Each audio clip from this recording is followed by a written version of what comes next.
Voltamos! Se você assistiu a Midsommar e ficou, quê?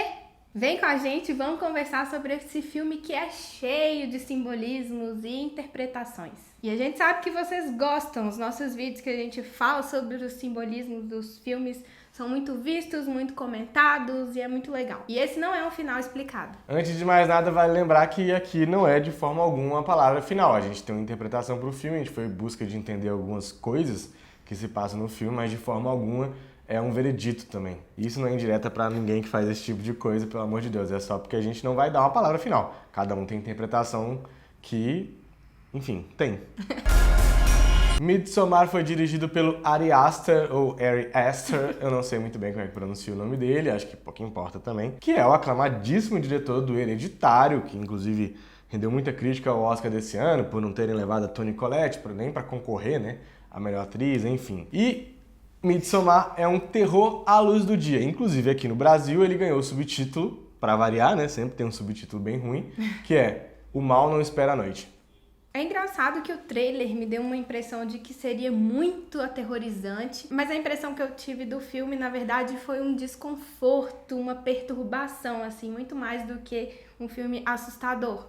Inclusive, tem alguns momentos bem engraçados e irônicos também na história. Eu achei bem aterrorizante. É um filme que é muito desconfortável, é muito... Como é que você usou a palavra? Perturbador. Perturbador, mas eu também achei bem aterrorizante. Eu fiquei o tempo inteiro imaginando acontecer aquilo de fato, né? Tipo, você vai para uma celebração tradicional e de repente seus amigos começam a sumir, o pessoal começa a se suicidar, enfim, um monte de coisa bem intensa. E dá essa sensação principalmente porque é algo que existe realmente. Essas celebrações são muito comuns e a gente vai falar sobre isso. O filme, o nome do filme já é o nome dessa celebração, que é, né, o Midsummer, que é um festival de verão, que acontece no solstício de verão, que é justamente no dia em que a Terra está, né, mais potente. A Terra e o Sol estão mais potentes. É o ponto mais alto de quando os dias estão mais longos no verão europeu, no caso, né? Aqui no Brasil a gente tem o paralelo, a gente vai chegar lá depois, então deixa por aqui.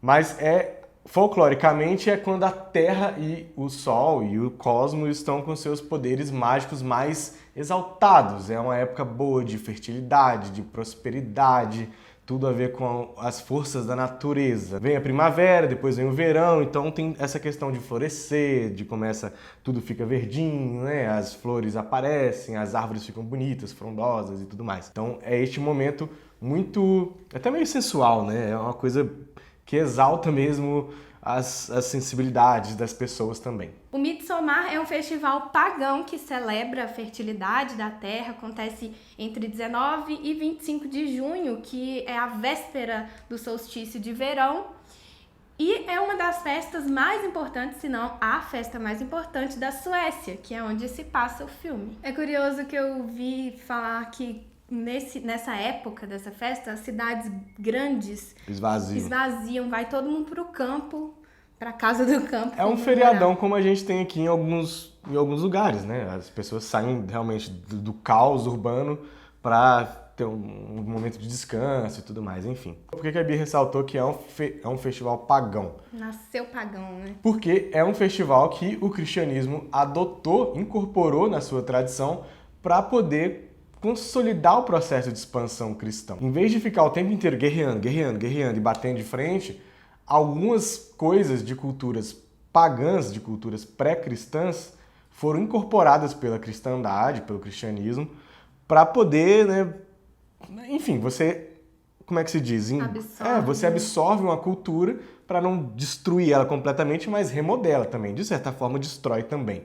Vários símbolos do cristianismo transformou e destruiu o significado dele anterior para dar um novo significado, né? Inclusive, no filme tem um pouco sobre isso. O Festival do Solstício de Verão é exatamente isso. Eles adotaram essa cultura, o cristianismo adotou essa cultura para poder incorporar os pagãos da época. Mais ou menos como aconteceu com Yulia, a gente comentou aqui no vídeo do Sabrina, né? No vídeo de Mundo Sombrio de Sabrina, que é um festival aí do solstício de inverno, já da época do Natal, que foi incorporado à cultura cristã, inclusive com o aniversário de Jesus Cristo, sendo 25 de dezembro. Aí a gente tem também um vínculo direto com o festival do solstício de verão, que é na época de São João Batista. A referência ao aniversário de São João Batista é que ele nasceu 6 meses antes de Cristo, mas não diz quando. Então, se o aniversário de Cristo é 25 de dezembro, tira 6 meses e a gente chega mais ou menos no meio de junho, né? Que é 24. Que é 24. E aí, então, a gente celebra o dia de São João. Inclusive aqui é muito forte e tudo mais. Esse é mais um vínculo que tem com essas festas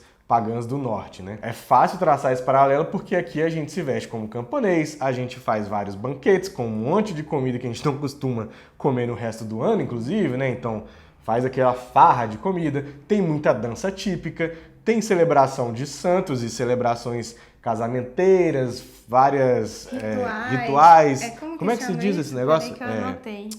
A gente faz várias simpatias, tem a simpatia de Santo Antônio, de botar o bichinho lá de cabeça para baixo, no copo d'água e tudo mais, então isso tudo se associa. Essa questão da nossa festa junina é muito legal, abre um horizonte novo, assim, quando a gente compara a cultura desse filme, o Midsommar, com a nossa festa junina. Inclusive, a nossa festa junina foi criada na Europa e trazida para o Brasil pelos portugueses.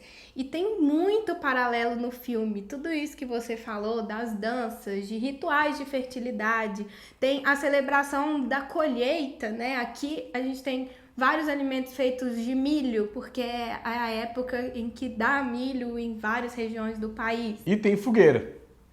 Bastante fogueira, tanto lá quanto cá, né? A gente pula a fogueira, anda na fogueira, enfim. E lá a fogueira é um sacrifício, né? No filme acontece um sacrifício. A ideia da fogueira no norte também é um pouco para afastar os predadores, né? Através do fogo forte e tal, que fica queimando lá a noite inteira. Então, antigamente era para afastar esses predadores que destruíam as colheitas, destruíam as fazendas, enfim. Além de tudo, tem muita bebida e sexo também, porque no solstício de verão é esse momento de celebração da fertilidade, da terra, das mulheres, dos homens, então é muito sexo. Algumas pessoas, inclusive, escolhem o festival para perder a virgindade, para ter noção. Welcome and happy midsummer. Unbelievable. Entrando mais especificamente nos símbolos que o filme traz, a gente tem de cara aquele mastro, que é o Maypole, um mastro de maio, que tem uma conotação meio fálica, apesar disso não ter nenhum registro histórico de que tem um significado fálico. Algumas pessoas atualmente associam, né, a esse símbolo com também ideais de fertilidade e tudo mais, vem até de teorias do Freud. O Freud, inclusive, estudou esses mastros também, mas não tem nenhum registro histórico de fato que comprove isso. Simplesmente é um mastro que representa a alegria de estar no momento de colheita, no momento de fartura e tudo mais. Então, eles enfeitam esse mastro com flores, com grama, para celebrar esse momento mesmo da chegada do verão. É onde as mulheres dançam em volta para saber quem vai ser a rainha de maio. Inclusive, um fato muito da hora do filme é que, de forma alguma, seria um símbolo fálico, porque é um filme sobre, na verdade, o poder da mulher.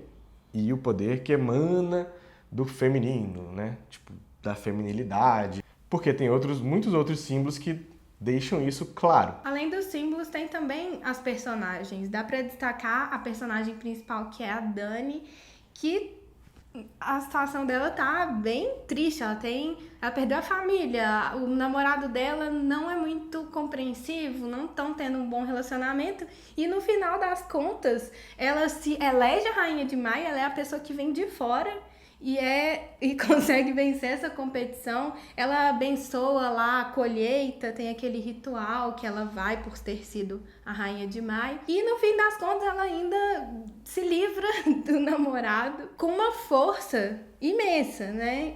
Ela sai dessa situação e não tem rastros de fraqueza nela, né? Se ela vai com muita força. Tem a chefe da comunidade, que é a Siv, e é uma comunidade matriarcal. A gente vê por ter essa mulher que é a comandante daquele lugar, que profere rituais. A gente tem os anciãos, mas ela é a chefe. E tem outra personagem que é muito legal também, que é a Maja, que é aquela personagem que vai atrás do Christian pra usar ele pra engravidar. E é só isso. Usou, tchau, beleza. Acho isso muito da hora.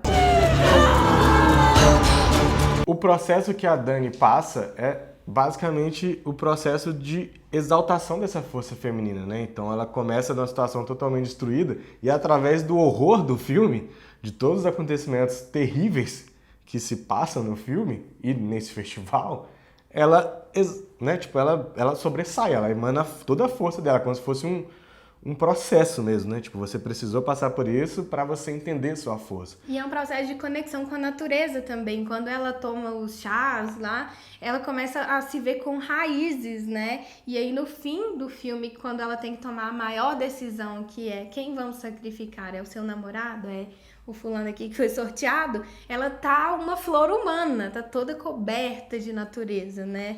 Que, de novo, ressalta essa ideia da força da mulher e da natureza como uma coisa só, né? E da mulher, essa mulher que vem da natureza e reforça a conexão dela com os símbolos, com os rituais naturais, né? Isso é muito comum na cultura pagã, né? Uma exaltação do feminino, da feminilidade, e que a gente foi perdendo por causa do cristianismo. Exatamente. Com a implementação do cristianismo. Quase todos os símbolos de força feminina que existiam em culturas pré-cristãs foram...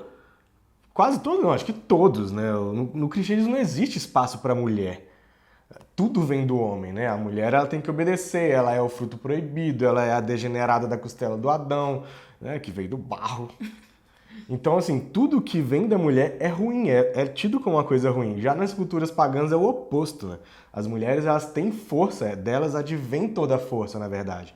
Então, essa comunidade matriarcal, ela é matriarcal porque a mulher é forte, é ela que domina, é ela que toma as ações, o oposto do cristianismo, ela é tudo de bom, na verdade, né? Não deixa de ser curioso que o cara que é sacrificado, o namorado da Dani, se chama Christian, né? Maravilhoso que isso. É cristão. Então, é uma morte simbólica e literal ali, né? Do cristianismo naquele contexto do filme. Então, isso é muito legal, né? O que o filme trouxe, o que o Ari fez. I was most excited for you to come.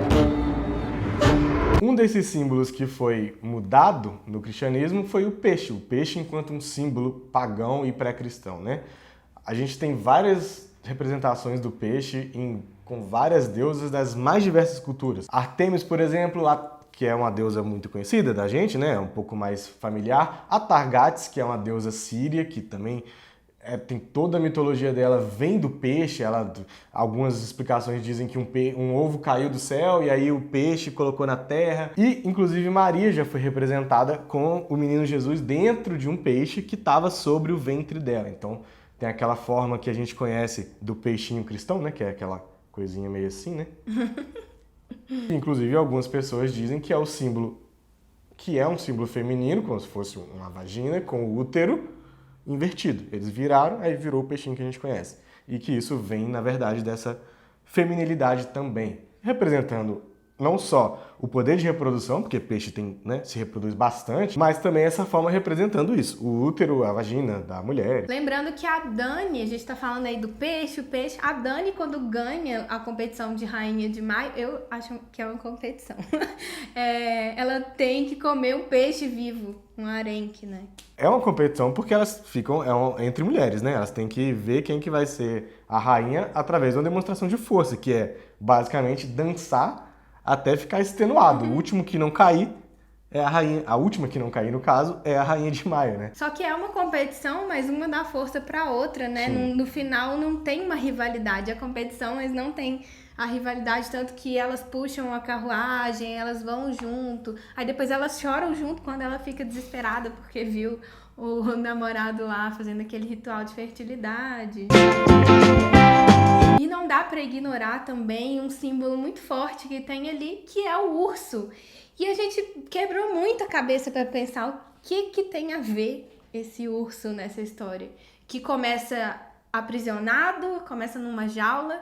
Não dá pra ignorar, como o próprio menino fala, nós vamos ignorar esse urso no meio da comunidade. It's a bear, it's a bear, it's a bear, it's a bear, it's a bear in a cave. E é bem num momento muito interessante em que tudo parece muito bonito e natureza. E aí, em contraponto, tem um animal selvagem preso numa gaiola. Que é um grande predador, um dos maiores, na verdade, né? É um predador poderosíssimo. O urso, como a Bia falou, né, tá nesse momento em que eles estão maravilhados com a localidade lá, com o lugarejo. Parece até meio boba as coisas que eles estão fazendo, né? Tipo, e ele, de certa forma, é uma premonição do que tá vindo. Tipo assim, peraí, mas e esse urso aí, né? Que é tipo um monstro, né? Uma espécie de monstro.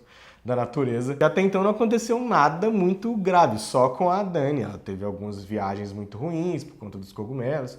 Enfim, não teve nada assim, pá. Aí começa a desandar, né? É a partir do momento que eles veem o urso. O urso tem um forte simbolismo na cultura nórdica também, principalmente relacionado aos Vikings, porque ele é um predador natural muito forte, como eu falei, é grande, é difícil de matar, ainda mais antigamente devia ser pior ainda, né? Então, assim, a lâmina não entra direito, o couro dele é muito forte, ele é um bicho forte, apesar de imenso, é rápido pra caramba, quando ele começa a correr pra atacar, então, assim, é um aniquilador. Os Vikings, eles tinham muito terror de urso, era um predador que eles temiam muito, ao mesmo tempo que eles respeitavam e admiravam, tanto que criou a ideia do Berserker, que é esse cara que, inclusive, às vezes, sob efeitos de alucinógenos, ele ia na linha de frente do exército para ir tentando matar o máximo possível, para encorajar os companheiros e aterrorizar um pouquinho já os inimigos, né? Às vezes conseguia, né, fazer o pessoal ficar confuso, quebrava uma tática, enfim. E, invariavelmente, ele estava fantasiado de urso, fantasiado assim, né? Ele botava a cabeça, usava a pele do urso para dar essa noção de que ele era maior, de que ele era mais forte, de que ele era mais corajoso. Então, o urso tem esse forte simbolismo na cultura nórdica. Ao mesmo tempo que ali a gente tem um predador que foi completamente domesticado, né? E ele vai ser usado para um ritual de sacrifício também. Então, é a comunidade demonstrando a força dela sobre esse predador. Como que capturaram, né, esse urso? Você Vivo, pensa, né? Você pensa assim, essa comunidade que tá aqui nesse rolê cirandeiro, como é que eles capturaram? Aí já dá pra ter uma noção de que não é bem aquilo que parece no primeiro olhar. E eu acho que ele tá sob efeito de alucinógenos, porque ele tava calmo. Calminho. Tava de boa. Não à toa o urso vai envolver justamente o Christian. E o que dá, que a gente entende, acho que é meio claro isso no filme, é que quem vai dentro do urso é o sacrifício principal, porque é o sacrifício que a Rainha de Maio escolhe, né? É o que fica no centro daquela... Do da fogueira, templo, né? É um templo que virou uma fogueira. E é o sacrifício que vai expurgar todos os pecados daquela comunidade. Ele é o símbolo da limpeza, da purificação. Então é muito importante. Então eles pegam um predador muito aterrorizante, consegue capturar, domesticar e envolve ali o que vai ser o sacrifício para purificar todo mundo, né? Isso é muito legal também, esse outro símbolo que o filme traz. So we're just gonna ignore the bed. It's a bear. Você falou que acha que o urso estava sob efeito de alucinógeno. Os alucinógenos têm um efeito muito importante no filme, tem um efeito, é ótimo, né? Claro que eles têm um efeito. Que é mostrar o choque cultural. Naquela comunidade, o uso dos cogumelos e dos mais diversos tipos de droga que eles usam, tem o chazinho lá que ela toma na hora da dança, o cara toma uma, né? O Christian toma um para fazer o ritual de fertilidade, eles tomam antes lá o cogumelo. Então, assim, são vários tipos de droga das mais formas... Não, são drogas naturais. Drogas naturais, mas das mais diversas formas, sim, São Chá todas naturais, chá, comestível e tal. Essa comunidade que usa isso com significados, com, né, ideias e propósitos. E que estão acostumados. E esses americanos que vêm só pela zoeira. E aí usa e começa a dar bad trip, a Dani fica completamente transtornada, né? Enfim. Eles vêm fazer turismo social, turismo antropológico. Turismo antropológico. Inclusive, eles estudam antropologia. Isso é uma outra coisa muito legal, né? Porque também mostra o olhar estrangeiro, né? O olhar de fora, né? do antropólogo. Não tô falando que antropólogo faz isso, eu tô falando desses antropólogos especificamente desse filme. Que é um olhar do exótico, né? E não de fato entender essa cultura. Tanto que o cara tenta roubar o livro das runas. O ancião diz claramente para ele, não fotografe, esse é um livro sagrado para nossa sociedade, você não vai entender, não fotografe, não pegue, você não sabe ler. Aí o que ele faz de noite? Vai lá na surdina, fotografa o negócio com flash, também mandou mal pra caramba, e aí acontece o que aconteceu, né? Ele é assassinado. Então, mostra esse olhar um pouco do exótico, que às vezes só prejudica mesmo a compreensão das coisas. É muito engraçado porque o filme faz uma espécie de crítica a escrituras sagradas e fala que esse livro está sendo escrito por aquele personagem super misterioso que de vez em quando aparece, mas... É tipo um oráculo, né? A história que o ancião conta para esse pesquisador, para o Josh, é que existe uma pessoa que é iluminada, faz uns desenhos e aí eles interpretam, os anciãos interpretam o que ele trouxe de mensagem divina, né? Eu achei interessante como é representado também o efeito dos alucinógenos, que contribui pro horror desse filme. A gente vê uma personagem que tá totalmente desorientada. Uma não, né? Vários personagens. O Christian fica assim também, com a tela derretendo, assim, as flores da coroa da Dani, quando elas se movimentam e ficam assustadoras, assim. Achei uma escolha legal. You can't speak? Eu li uma entrevista muito legal do Ari Aster, que ele disse que considera esse filme como um conto de fadas. Se a gente for parar para comparar os contos de fadas que a gente tá acostumado, é bem parecido mesmo, né? Até porque quando a gente diz aqui contos de fadas, não é esses contos de fadas que a gente vê da Disney, bonitinhos hoje, como eles passaram pro nosso tempo. Inclusive tem alguns livros que retomam um pouco dos contos originais. Eles são muito assustadores, eles têm muito mais gente decapitada, gente que é assassinada, enfim. E a gente foi transformando essas crueldades em alguns símbolos, né, também para dar uma amenizada nas histórias. Mas elas são bem tensas. Até porque elas eram para dar lição de moral, né? Elas eram para, tipo, não vai ali que ali não é legal. Tem um monstro que vive lá e arranca a cabeça de criancinha. Então tem toda essa coisa da criação da moral, né? É curioso que Midsommar me lembrou uma história que tinha na minha infância, na minha cidade, de uma menina que tinha sido comida por uma onça e o pai dela colocou o pé, que foi a única coisa que sobrou, num pico. Aconteceu isso no filme, eu fiquei... É o pico do pé da moça. Da menina, pico do pé da menina. E aí, a história se origina de um filme de separação, porque é a história central. Ele falou que não ficou grudado no horror, no terror, mas a intenção era mostrar a história dessa personagem, da Dani, um arco completo, uma história interessante. Só que ele diz que é muito claro a referência a um subgênero do terror, que é o folk horror. Tem até um vídeo muito legal que eu vou deixar o link aqui na descrição, que explica melhor o que é e dá uma dica de 10 filmes desse subgênero. E ele retrata muito culturas pagãs, é uma tradição bem antiga já de filmes e que tem vários elementos que a gente identifica em Midsommar, como natureza, sacrifícios, rituais, bruxarias, tudo isso a gente pode claramente identificar. E acontece no campo, tem a ligação super forte com a natureza, tem uma ligação com o feminino também. Bom, então é isso, na verdade, isso é um pedacinho do que foi o Midsommar, né? A gente nem adentrou muito nas questões técnicas do filme, de fato, fotografia, som e tudo mais, porque eu acho um filme tão rico simbolicamente que isso às vezes até fica, né, mais de lado, apesar de ser extremamente bem executado tecnicamente falando, né? Mas esses símbolos me chamaram muito mais atenção. Tem muito mais coisa, na verdade, isso foi um pedaço mesmo. A questão das runas, as telas que aparecem. Se você lembrar, no comecinho do filme aparece no quarto da Dani um quadro que é uma menininha e um urso, então já dando uma noção, né? Quando a gente chega no final a gente entende, nossa, uma coisa ligada à outra. A tela que abre o filme é uma coisa que me deixou muito curioso e eu nem tive tempo ainda de me aprofundar sobre o assunto, que vocês lembram que ele abre assim, né? Faz um negocinho e é uma tela que tem ali, um quadro. Então, enfim, tem muita coisa que dá para analisar ainda. Isso foi só um pedacinho. Se vocês tiverem mais lembranças, né, do que vocês viram do filme, comenta aí, porque acho que só enriquece essa análise. E é isso. Estamos esperando os comentários de vocês. Se você gostou do vídeo, deixa o like. E se ainda não é inscrito e chegou aqui por causa desse vídeo, se inscreve. E queria aproveitar que a gente está fazendo esse vídeo, é o primeiro vídeo depois que a gente voltou de férias. Na verdade teve o do Bacurau, mas a gente estava meio baqueado também. Esse é o primeiro vídeo que a gente está meio que retomando, porque a gente passou um tempo doente aqui, bem mal mesmo. A Bia, nossa, teve... E agora a gente está retomando, vamos retomar o ritmo do canal normal, então pelo menos um vídeo toda semana. E eu queria agradecer a todo mundo que deixou comentário e que se inscreveu. A gente ganhou bastante inscritos nos últimos tempos, foi muito legal. E teve mais importante ainda do que isso, eu acho que são os comentários. É bom conversar, né? É bom trocar ideia e teve demais.